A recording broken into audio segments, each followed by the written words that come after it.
नमस्कार दोस्तों, MT Hindi story में आप सभी का स्वागत है। आज हम मुंशी प्रेमचंद की कहानी चकमा सुनेंगे।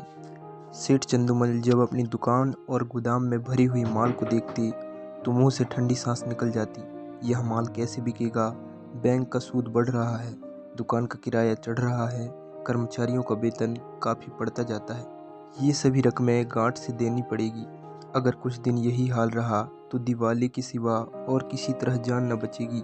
तिस पर भी धरने वाले नित्य सिर पर शैतान की तरह सवार रहते हैं। सेठ चंदूमल की दुकान चांदनी चौक दिल्ली में थी। मुफस्सिल में भी कई दुकानें थीं। जब शहर कांग्रेस कमेटी ने उनसे विलायती कपड़े की खरीदी और बिक्री के विषय में प्रतीक्षा करनी चाहिए तो उन्होंने कुछ ध्यान न दिया।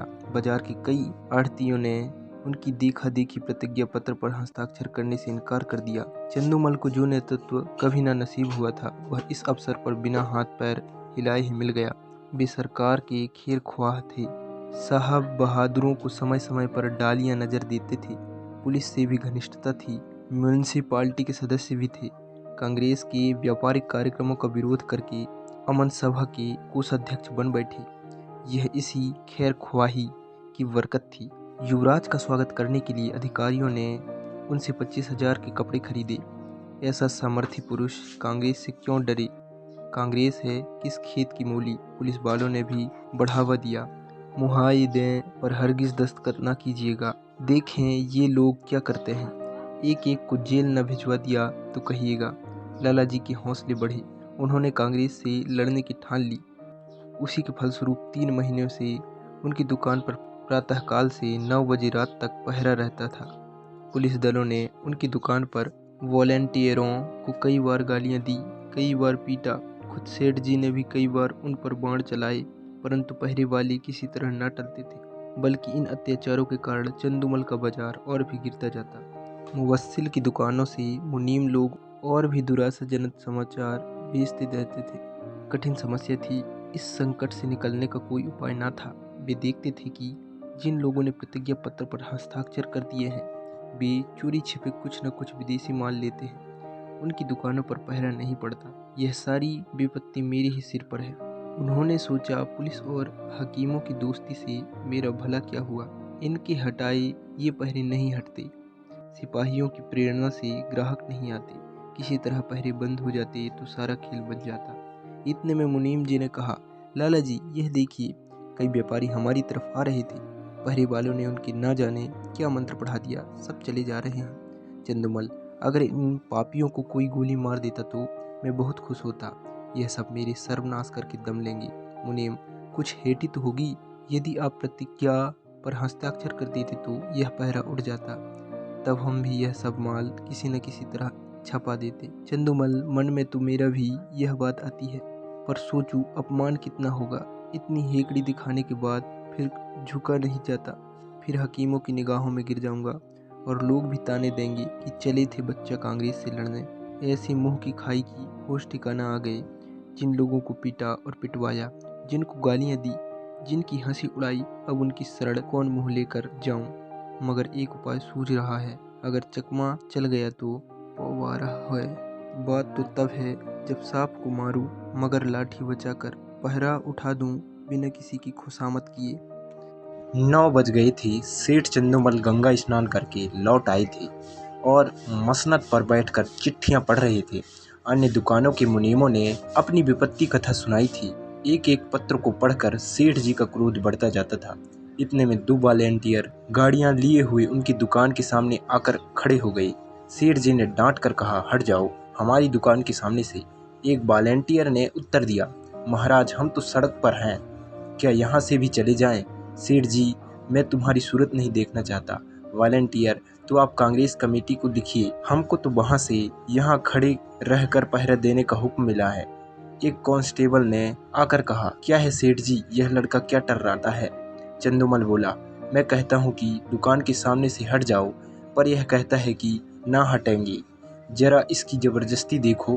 कांस्टेबल वॉलेंटियर से, तुम दोनों यहाँ से जाते हो कि आकर गर्दन नापूं? वॉलेंटियर, हम सड़क पर खड़े हैं, दुकान पर नहीं। कांस्टेबल का अभिष्ट अपनी कारगुजारी दिखाना था। यह सेठ को खुश करके कुछ इनाम इकराम भी लेना चाहता था। उसने वॉलेंटियरों को अपशब्द कहे और जब उन्होंने उसकी कुछ परवाह न की तो एक वॉलेंटियर को इतने जोर से धक्का दिया कि वह चेहरा मुंह के बल जमीन पर गिर पड़ा। कई वॉलेंटियर इधर उधर से आकर जमा हो गई, कई सिपाही भी आ पहुंची। दर्शक वृंद को ऐसी घटनाओं में मजा आता ही है। उनकी भीड़ लग गई, किसी ने हाक लगाई महात्मा गांधी की जय, औरों ने भी उसके सुर में सुर मिलाया। देखते देखते एक जनसमूह एकत्र हो गया। एक दर्शक ने कहा, क्या है लाला चंदूमल, अपनी दुकान के सामने इन गरीबों की दुर्गति करा रहे हो और तुम्हें जरा भी लज्जा नहीं आती? कुछ भगवान का भी डर है या नहीं? सेठ जी ने कहा, मुझसे कसम ले लो जो मैंने किसी सिपाही से कुछ कहा हो, ये लोग अनायास बेचारों के पीछे पड़ गए, मुझे सेत में बदनाम करते हैं। एक सिपाही, लाला जी, आप ही ने तो कहा था कि ये दोनों वॉलेंटियर मेरे ग्राहकों को छेड़ रहे हैं, अब आप निकले जाते हैं। चंदूमल, बिल्कुल झूठ, सरासर झूठ, 16 आने झूठ। तुम लोग अपनी कारगुजारी की धुन में इनसे उलझ पड़ी। यह बेचारे तो दुकान से बहुत दूर खड़े थे, ना किसी से बोलते थे ना चालते थे। तुमने जबरदस्ती ही इन्हें गर्दनी देनी शुरू की। मुझे अपना सौदा बेचना है कि किसी से लड़ना है? दूसरा सिपाही, लाला जी हो बड़े होशियार, मुझसे आग लगवाकर आप अलग हो गए। तुम ना कहते तो हमें क्या पड़ी थी कि इन लोगों को धक्का देते। दरोगा जी ने भी हमको ताकीद कर दी थी, सेठ चंदूमल की दुकान का विशेष ध्यान रखना, वहाँ कोई वॉलेंटियर ना आए। तब हम लोग आए थे। तुम फरियाद न करते तो दरोगा जी हमारी तैनाती ही क्यों करते? चंदूमल, दरोगा जी को अपनी कारगुजारी दिखानी होगी, मैं उसके पास क्यों फरियाद करने जाता? सभी लोग कांग्रेस के दुश्मन हो रहे हैं, थाने वाले तो उनके नाम से ही जलते हैं। क्या मैं शिकायत करता तभी तुम्हारी तैनाती करते? इतने में किसी ने थाने में इत्तला दी कि चंदूमल की दुकान पर कांस्टेबलों और वॉलेंटियरों में मारपीट हो गई। कांग्रेस के दफ्तर में भी खबर पहुंची। जरा देर में मैं सशस्त्र पुलिस के थानेदार और इंस्पेक्टर साहब आ पहुंचे। उधर कांग्रेस के कर्मचारी भी दल बल सहित दौड़े, समूह और बढ़ा। बार बार जयकार की ध्वनि उठने लगी। कांग्रेस और पुलिस के नेताओं में वाद विवाद होने लगा। परिणाम यह हुआ कि पुलिस वालों ने दोनों को हिरासत में लिया और थाने की ओर चले। पुलिस अधिकारियों के जाने के बाद सेठ जी ने कांग्रेस के प्रधान से कहा, आज मुझे मालूम हुआ कि ये लोग वॉलेंटियरों पर इतना घोर अत्याचार करते हैं। प्रधान, तब तो 2 वॉलेंटियरों का फंसना व्यर्थ नहीं हुआ। इस विषय में अब तो आपको कोई शंका नहीं है। हम कितने लड़ाकू, कितने द्रोही, कितने शांति भंगकारी हैं, यह तो आपको खूब मालूम हो गया होगा। चंदूमल, जी हाँ, मालूम हो गया प्रधान, आपकी शहादत तो अवश्य ही होगी। चंदूमल, होगी तो मैं भी साफ साफ कह दूंगा, चाहे बने या बिगड़े, पुलिस की सख्ती अब नहीं देखी जाती। मैं भी भ्रम में पड़ा हुआ था। मंत्री, पुलिस वाले आपको दबाएंगे बहुत। चंदूमल, एक नहीं 100 दबाव पड़े, मैं झूठ कभी न बोलूंगा। सरकार उस दरबार में साथ न जाएगी। मंत्री, अब तो हमारी लाज आपके हाथ है। चंदूमल, मुझे आप देश का द्रोही ना पाएंगे। यहाँ से प्रधान और मंत्री तथा अन्य पदाधिकारी चले तो मंत्री जी ने कहा, आदमी सच्चा जान पड़ता है। प्रधान, कल तक आप ही सिद्ध हो जाएगा। शाम को इंस्पेक्टर पुलिस ने लाला चंदूमल को थाने में बुलाया और कहा, आपको शहादत देनी होगी, हम आपकी तरफ से बेफिक्र हैं। चंदूमल बोले, हाजिर हूँ। इंस्पेक्टर, वॉलेंटियरों ने कांस्टेबलों को गालियां दी। चंदूमल, मैंने नहीं सुनी। इंस्पेक्टर, सुनी या ना सुनी यह बहस नहीं है, आपको यह कहना होगा वह सब खरीदारों को धक्का देकर हटा रहे थे, हाथापाई करते थे, मारने की धमकी देते थे, ये सभी बातें कहनी होगी। दरोगा जी, वह बयान लाइए जो मैंने सेठ जी के लिए लिखवाया है। चंदूमल, मुझसे भरी अदालत में झूठ ना बोला जाएगा, अपने हजारों जानने वाले अदालत में होंगे, किस किस से मुंह छिपाऊंगा, कहीं निकलने को जगह भी चाहिए। इंस्पेक्टर, यह सब बातें निज के मामलों के लिए है, पॉलिटिकल मामलों में झूठ, सच, शर्म और हया किसी का भी ख्याल नहीं किया जाता। चंदूमल, मुंह में कालिख लग जाएगी।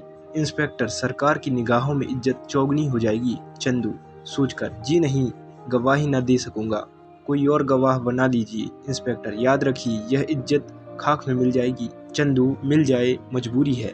इंस्पेक्टर, अमन सभा के कोषाध्यक्ष का पद छिन जाएगा। चंदू, उससे कौन रोटियां चलती है। इंस्पेक्टर, बंदूक का लाइसेंस छिन जाएगा। चंदू, छिन जाए बला से। इंस्पेक्टर, इनकम टैक्स की जांच फिर से होगी। चंदू, जरूर कराइए, यह तो मेरे मन की बात हुई। इंस्पेक्टर, बैठने को कुर्सी न मिलेगी। चंदू, कुर्सी लेकर चाटू, दिवाला तो निकला जा रहा है। इंस्पेक्टर, अच्छी बात है, तशरीफ़ ले जाइए, कभी तो आप पंजे में आएंगे। दूसरे दिन इसी समय कांग्रेस के दफ्तर में कल के लिए कार्यक्रम निश्चित किया जा रहा था।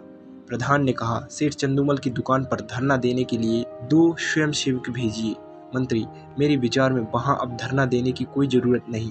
प्रधान, क्यों? उन्होंने अपनी प्रतिज्ञा पत्र पर हस्ताक्षर तो नहीं किए। मंत्री, हस्ताक्षर नहीं किए पर हमारे मित्र अवश्य हो गए हैं। पुलिस की तरफ से गवाही न देना यही सिद्ध करता है अधिकारियों का कितना दबाव पड़ा होगा। इसका अनुमान किया जा सकता है। यह नैतिक साहस में परिवर्तन हुए बिना नहीं आ सकता। प्रधान, हाँ, कुछ परिवर्तन तो अवश्य हुआ है। मंत्री, कुछ नहीं महाशय, पूरी क्रांति कहना चाहिए। आप जानते हैं ऐसे मामलों में अधिकारियों की अवहेलना करने का क्या अर्थ है। यह राजविद्रोहियों की घोषणा के समान है। त्याग में सन्यासी से इसका महत्व कम नहीं है। आज जिले के सारे हकीम उनके खून के प्यासे हो रहे हैं। आश्चर्य नहीं कि गवर्नर महोदय को भी इसकी सूचना दी गई हो। प्रधान, और कुछ नहीं तो उन्हें नियमों का पालन करने के लिए प्रतिज्ञा पत्र पर हस्ताक्षर कर देना चाहिए था। किसी तरह उन्हें यहाँ बुलाइए, अपनी बात तो रह जाए। मंत्री, वह बड़ा आत्माभिमानी है, कभी ना आएगा। बल्कि हम लोगों की ओर से इतना अविश्वास देखकर संभव है कि फिर उस दल में मिलने की चेष्टा करने लगे। प्रधान, अच्छी बात है, आपको उन पर इतना विश्वास हो गया है तो उनकी दुकान छोड़ दीजिए। तब भी मैं यही कहूँगा कि आपको स्वयं मिलने के बहाने से उस पर निगाह रखनी होगी। मंत्री, आप नाहक इतना शक करते हैं। 9 बजे सेठ चंदूमल अपनी दुकान पर आई तो वहाँ एक भी वॉलेंटियर ना था। मुख पर मुस्कुराहट की झलक आई। मुनीम से बोले, कौड़ी चित्त पड़ी। मुनीम, मालूम तो होता है एक महाशय भी नहीं आए। चंदूमल ना आए और ना आएंगे। बाजी अपने हाथ रही। कैसा दाव खेला, चारों खाने चित्त। चंदू, आप भी बातें करते हैं, उन्हें दोस्त बनाते कितनी देर लगती है। कहिए, अभी बुलाकर जूतियाँ सीधी करवाऊं? टके गुलाम है, न किसी के दोस्त न किसी के दुश्मन। सच कहिए, कैसा चकमा दिया? मुनीम, बस यही जी चाहता है कि आपके हाथ चूम लें। सांप भी मरा और लाठी भी न टूटी। मगर कांग्रेस वाले भी टोह में होंगे। चंदूमल, तो मैं भी तो मौजूद हूँ। वह डाल चलेंगी तो मैं पात पात चलूँगा। विलायती कपड़े की गांठ निकलवाइए और व्यापारियों को देना शुरू कीजिए। एक अठवारे में बेड़ा पार है। दोस्तों, अगर आपको ये कहानी अच्छी लगी तो लाइक, शेयर और कमेंट कीजिए और ऐसे ही नई वीडियो के लिए चैनल को सब्सक्राइब कर लीजिए।